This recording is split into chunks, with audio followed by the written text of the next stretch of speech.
14 अगस्त 2005 सुबह का वक्त था। हीलियोस फ्लाइट 522 साइप्रस के लार्नका इंटरनेशनल एयरपोर्ट से ग्रीस के एथेंस इंटरनेशनल एयरपोर्ट जाने के लिए तैयार थी। सुबह के करीब 9:07 पर फ्लाइट ने उड़ान भरी। उस समय इसमें 115 पैसेंजर और 6 क्रू मेंबर सहित 121 लोग सवार थे और इसे उड़ा रहे थे 58 वर्षीय German contract base pilot Hans Jurgen Merten, जिन्हें कुल 16,900 फ्लाइट आवर्स का अनुभव था। वहीं इनके को पायलट के तौर पर मौजूद थे 51 वर्षीय पैम्पोस सार्लम्स, जिन्हें कुल 7,549 फ्लाइट आवर्स का अनुभव था। वहीं फ्लाइट अटेंडेंट के तौर पर एंड्रियास प्रोड्रोमो कमान संभाल रहे थे। उड़ान भरने के 5 मिनट बाद यानी 9:12 पर प्लेन 12,040 फीट की ऊंचाई पर पहुंच गया और इस ऊंचाई पर पहुंचने के बाद ही अचानक प्लेन में एक अलार्म बजने लगता है। जब इस अलार्म की जांच की गई तो पता चला कि ये take off configuration warning alarm था, जिसे देखने के बाद दोनों पायलट हैरान हो गए और वो इसलिए क्योंकि take off configuration warning alarm तब बजता है जब प्लेन ग्राउंड पर होता है और उड़ान भरने के लिए तैयार नहीं होता। ऐसे में 12,000 फीट की ऊंचाई पर इस अलार्म के बजने का मतलब दोनों पायलट को समझ ही नहीं आ रहा था। स्थिति की गंभीरता को भांपते हुए उन्होंने एटीसी यानी एयर ट्रैफिक कंट्रोल से संपर्क साधना ही उचित समझा। फिर उन्होंने तुरंत ही एटीसी से संपर्क कर उन्हें बताया कि उनके विमान का take off configuration warning alarm बज रहा है। पायलट एटीसी को ये सब बता ही रहे थे कि इतनी ही देर में प्लेन के कॉकपिट में मौजूद कंट्रोल पैनल पर कई सारे अलार्म एक साथ बजने शुरू हो गए और इन अलार्म्स की आवाज के कारण पायलट की आवाज एटीसी तक पहुंचना भी बंद हो गई।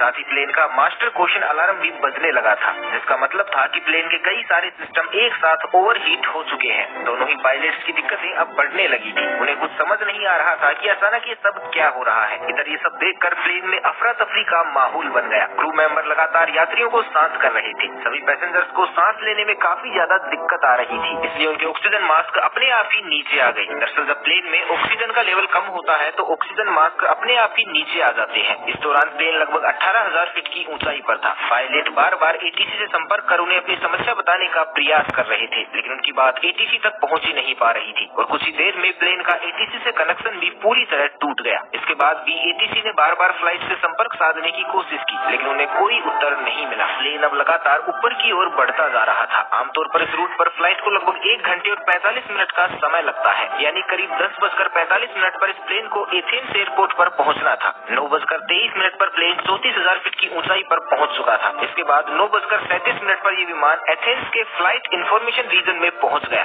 10:12 से 10:50 तक एथेंस एटीसी यानी एथेंस एयर ट्रैफिक कंट्रोल की टीम रेडियो कॉल्स के जरिए इस प्लेन से संपर्क साधने की कोशिश करती रही, लेकिन उन्हें कोई जवाब नहीं मिला। अब 10:45 हो चुके थे और इस समय प्लेन को एथेंस इंटरनेशनल एयरपोर्ट पर लैंड करना था, लेकिन प्लेन का अभी तक कुछ अता पता नहीं था। कुछ अनहोनी की आशंका के चलते ग्रीस अधिकारियों ने तुरंत ही अपने 2 सबसे बढ़िया F-16 फाइटर जेट को इस विमान को ढूंढने के लिए भेजा। कुछ ही देर में इन फाइटर जेट्स ने हीलियोस फ्लाइट 522 को ढूंढ लिया। इनमें से एक फाइटर जेट उड़ते उड़ते इस विमान के बहुत करीब आ गया था, ये देखने के लिए कि अंदर आखिर चल क्या रहा है। तो इस फाइटर जेट पायलट ने देखा कि प्लेन के अंदर को पायलट की सीट पर कोई बैठा हुआ है। वहीं मेन पायलट अपनी सीट पर सिर नीचे करके बेसुध हालत में पड़ा हुआ है। फिर ये फाइटर जेट पीछे गया और अब इसने पीछे वाली खिड़की से प्लेन के अंदर के हालात का जायजा लिया। लेकिन फाइटर जेट के पायलट के लिए हैरानी की बात तो ये थी कि अपने बराबर में 2 फाइटर जेट्स के उड़ने के बावजूद किसी भी पैसेंजर ने मुड़कर उनकी तरफ नहीं देखा। किसी भी पैसेंजर की तरफ से उन्हें कोई भी रिएक्शन नहीं मिला। तभी लगभग 11:49 पर फाइटर जेट्स के पायलट्स ने देखा कि एक शख्स प्लेन के कैबिन से होकर कॉकपिट की तरफ जा रहा है। कुछ ही सेकंड्स में ये शख्स प्लेन की पायलट सीट पर बैठा हुआ दिखाई दिया। कॉकपिट में बैठे इस शख्स को देखकर फाइटर जेट्स के पायलट ने इसे इशारा कर स्थिति के बारे में जानना चाहा। ये शख्स भी उन फाइटर जेट्स के पायलट्स को कुछ बताना चाह रहा था, लेकिन वो कुछ बोल ही नहीं पाया। तभी लगभग 1 मिनट बाद 11:50 पर प्लेन की लेफ्ट इंजन ने काम करना बंद कर दिया और प्लेन लेफ्ट साइड से झुककर तेजी से नीचे की ओर गिरने लगा। पायलट सीट पर बैठा वो शख्स इसे कंट्रोल करने की कोशिश तो कर रहा था, लेकिन वो इसे कंट्रोल कर ही नहीं पा रहा था। ठीक 12 बजे प्लेन के राइट इंजन ने भी काम करना बंद कर दिया। प्लेन का कंट्रोल अब पूरी तरह से खो चुका था।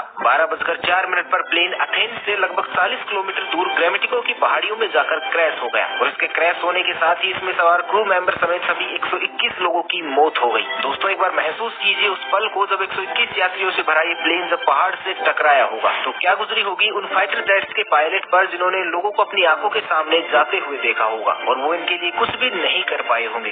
इसके बाद ग्रीस में फ्लाइट 522 के क्रैश होने की खबर सभी जगह आग की तरह फैल गई। तुरंत रेस्क्यू ऑपरेशन चलाया गया। सभी 121 लोगों की डेड बॉडी को एक एक करके ढूंढकर बाहर निकाला जाने लगा। लेकिन जब हादसे में मिली कुछ लोगों की डेड बॉडी की ऑटोप्सी की गई तो एक चौंका देने वाली बात सामने निकल कर आई। दरअसल जहाज में मौजूद ज्यादातर सभी लोग और पायलट प्लेन के क्रैश होने से पहले ही मर चुके थे। तो अब यहाँ सबसे बड़ा सवाल ये था कि जब पायलट प्लेन के क्रैश होने से पहले ही मर चुके थे तो लगभग 2 घंटे तक प्लेन का कंट्रोल किसके पास था। तो दोस्तों हमने वीडियो की शुरुआत में एक व्यक्ति का जिक्र किया था, फ्लाइट अटेंडेंट एंड्रियास प्रोड्रोमो। जी हाँ, वो एंड्रियास प्रोड्रोमो ही थे जिन्होंने अभी तक इस जहाज को संभाले रखा था, क्योंकि अंत में उनकी ही आवाज एटीसी को सुनाई दी थी। एंड्रियास ने करीब 5 बार मेडे मेडे कहकर मदद की गुहार लगाई थी।